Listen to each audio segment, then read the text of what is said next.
Hi everyone, welcome to my channel.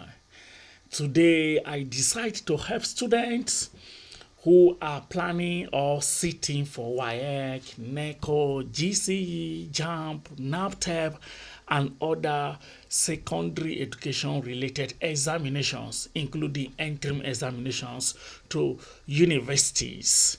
I really concerned about students failing literature in English, and some of them find it difficult to pass literature. Some students will tell you, sir, the exam literature, I pass all paper, but I do not pass literature in English. And I ask why. They say, some of the questions are hard, some of the questions are difficult. But are questions in literature really difficult?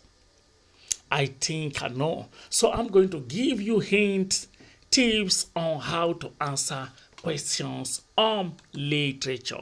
Let's go together. What we are going to be doing today is that I'm going to practicalize how to answer objective questions, and in our subsequent lesson I'm going to be discussing how you can answer questions on theory.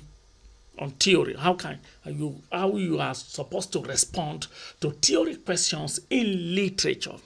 Now, one of the methods I want you to note and to use is to use what I call elimination method. How does elimination method works? Let me practicalize it for you in this question. Now look at the question carefully. The essential function of a tragedy is to make people dash. Now look at the entire 4 options. Now look at it. The first option is A, laugh at mankind. Do you really think that tragedy is to make someone laugh? Now look at the second option, B, think and feel more deeply. Now option C, think and laugh. Then option D is know their enemies. Now, when you look at these 4 options, one of the things that's supposed to come to your mind is the meaning of tragedy. Now, tragedy does not make people laugh. That means option A, this option A is out of it.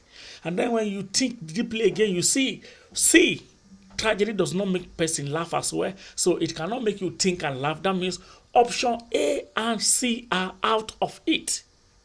Now, the option left for you now is B and D. Know their enemy. Does tragedy really make you know your enemy? Or is that a function of tragedy? The answer is no.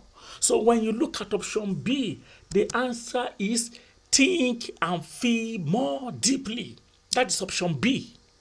Think and feel more deeply. This is the function of tragedy. Now you can respond to this kind of question by eliminating some of the options. Now let's see another one. Now, penny wise, pound foolish is an example of dash. Now look at option A again, metonymy. What is metonymy? A figure of speech in which an object is used to represent something or someone. Do you mean pennywise is something related to metonymy? In this context, it is no. That means you remove A. Hyperbole. Now, what is a figure of speech where you use exaggeration. Pennywise, pound foolish. Does it exaggerate anybody? The answer is no. Then you remove it also. Now, metaphor. Metaphor is the figure of speech in which there is direct comparison. Look at this statement very well. The statement does not say penny is foolish or pound is foolish. It says pennywise, pound foolish. That means metaphor also is not it. Now look at paradox. Paradox is also a figure of speech. The answer to this question is D, paradox. And you have other examples of paradox like the egg is the father of a hen. All those are examples. Now, let's look at another example again. The bird fly high over the hills beyond. Now, look at the first line. The bird fly high over the hills. The second line, beyond the cornfield. Look at this statement carefully. In the first line, the last word is heals. The second line, the last word is filled.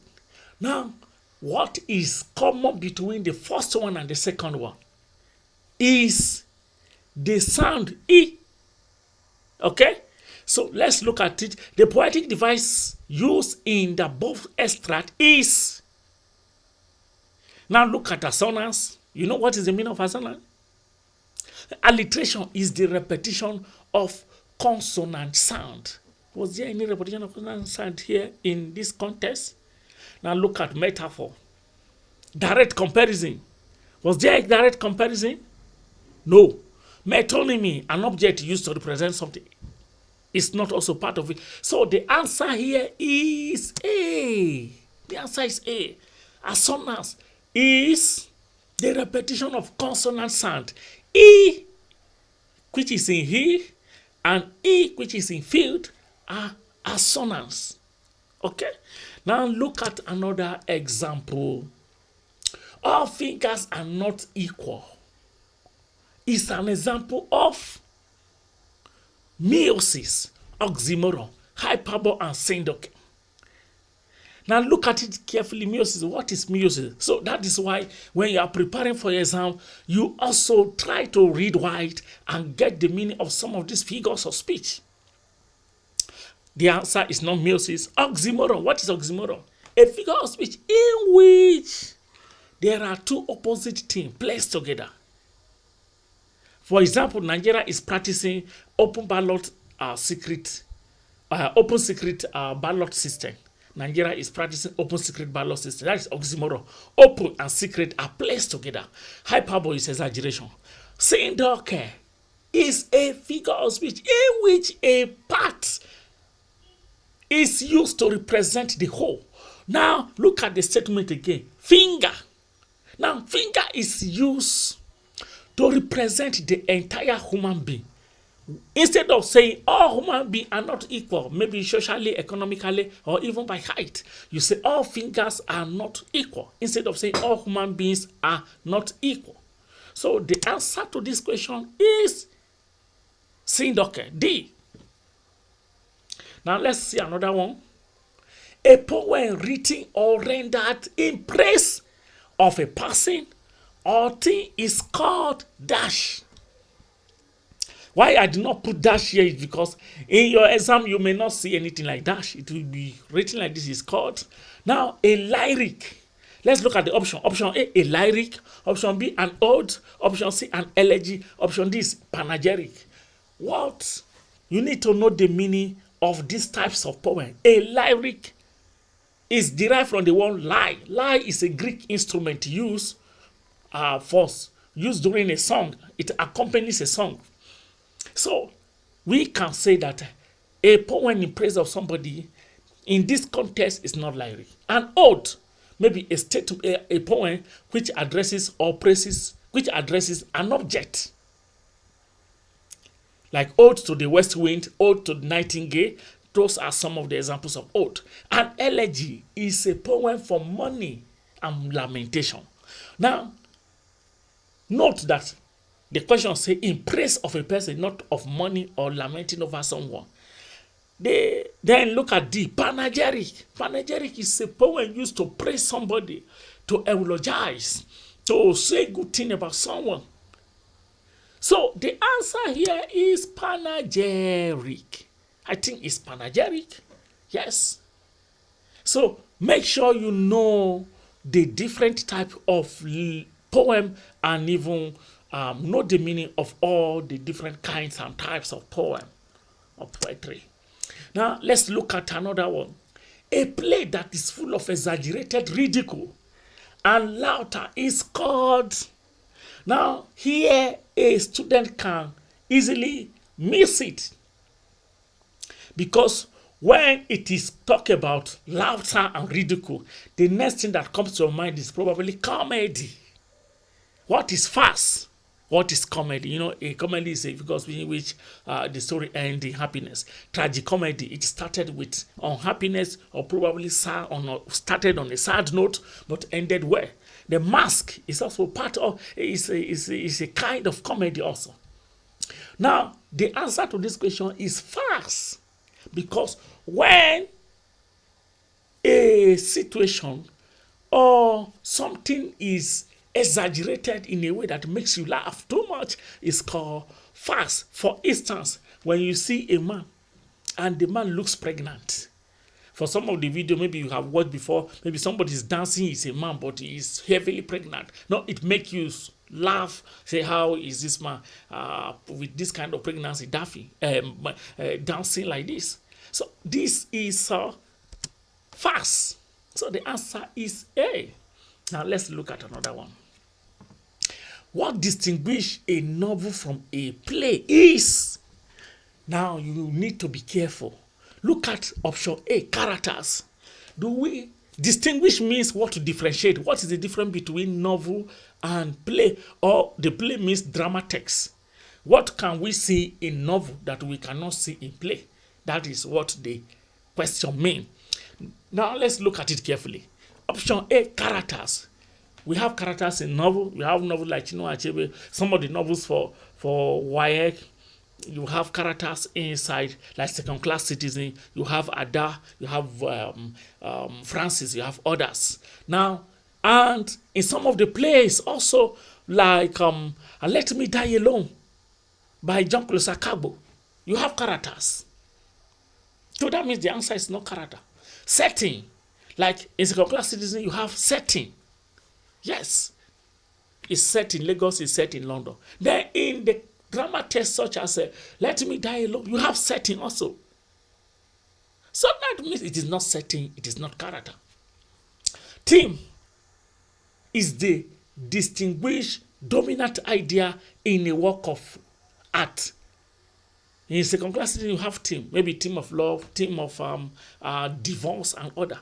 Also in Let Me Die Alone, you have theme of death, you have theme of poisoning, you have theme of war. That means both characters, setting, and theme are common. Both are common in novel and play. So the difference here is narration, which is C, narration. Because play, drama, or you can refer to it as play, is written in dialogue, where a character will talk, another character will talk, another character will talk. That is dialogue. But in novel, it's written in paragraph and chapters, where a story is narrated from paragraph to paragraph and then to chapters. Okay? Now let's look at another one. Which of the following best describe literature? These are some of the questions that students do miss the answer. It tells the story of great men and women. Does literature tell the story of great men and women? The answer is yes. But is that the best description of literature? The answer is no. Now let's look at B. It's a reflection of man's life in society. Now let's look at C also. It's a record of past life and event. Does literature record past life and event? Yes. But that is not all that is made up of literature. For instance, in Things Fall Apart by Chinua Achebe, we have the story of colonialism and the coming of Christianity to the Igbo region of Nigeria. That is a kind of past life and event. But that is not all that is about literature. Now, let's look at option D. It describes what never happened in the society. Now, the question is, if literature describes what never happened in the society, how does literature describe it? So, D is totally out of it. Now, when you look at option A, C, and D, when you look at option A and C, they talk about aspect of literature. When you look at option D, that is not even talking about literature much. Then B is, look at B again, it's a reflection of man's life in society. That is the answer. The answer is B. Why? Because Even the great men and women are part of the society. The past life and event are also part of the society and are part of man's activities. So, all either talking about great events, talking about past life, talking about great men and women, all are reflection of man's life in society. Okay? So you can eliminate A, D, and C, then you get the answer. Look at another one. A group of actors in a play is called dash. You may, the answer, okay, let's start with option A, characters. B, cast. C, chorus. D, prompters.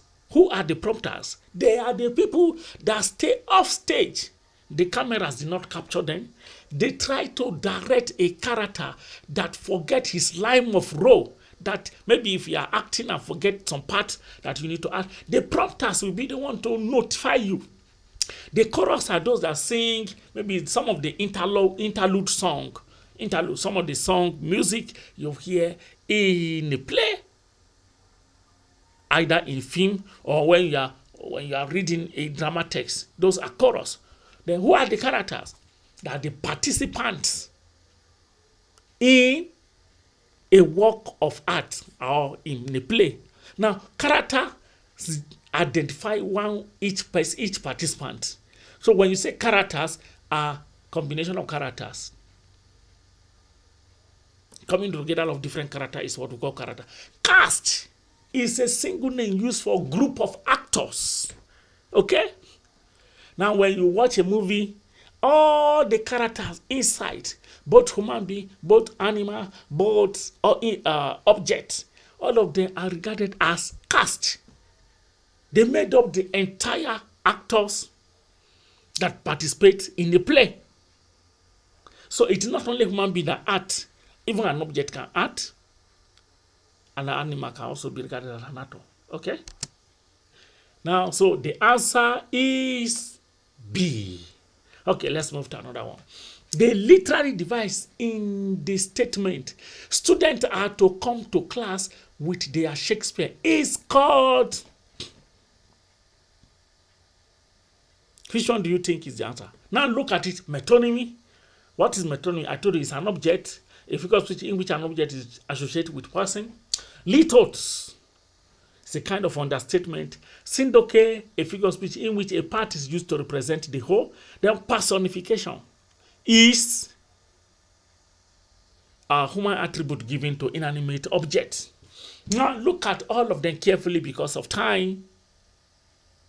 When I say Shakespeare, you may be thinking that maybe it's a Shakespeare that was born and he died in the 18th century or 19th century. No. Shakespeare here represents a book written by Shakespeare. It could be Merchant of Venice, Macbeth, or Tempest, or even any other Othello or any other literary text that is written by Shakespeare. So when a teacher tells you, come with your Shakespeare, it's referring to that particular book. And that book is an object. So the answer is metonymy, because metonymy is used to associate with an object. So in this context, you are using the object, which is the book that Shakespeare have written, to associate with his name. All right? Now, another one is the first person narrator is usually. Now, you have read a lot of novels where a first person narrator, it may be, okay, I travel from one place to another, and a social person, I encounter this kind of situation, I return to my home. So when you are reading a novel and it have this kind of I do this, we do this, okay, it's usually who in a work of art or in a novel. A is the protagonist, B, a villain in the novel, C, the antagonist, D, a character in the novel. Note that the answer here is A, but I want to give you a kind of clarification. It's usually the protagonist, okay? But in some cases, you will have narrator who is, you may have first person narrator who is not the protagonist. In that case, you have multiple narrators. Maybe you have 2, 3 people that narrated the story. We were there. I was there. Such kind of statement narrating a story. So when you have multiple narrators who use first person, the major character in the play may not be a narrator. So in such instance, the narrator may not be the protagonist. That's why the word usually is used. Usually, not all time. Okay. Now let's look at this is the last one. Okay. In our subsequent video, we are going to be discussing how to answer essay questions. Please subscribe to this channel and click the notification bell so that you get notified when another video is uploaded. Thank you and have a great day.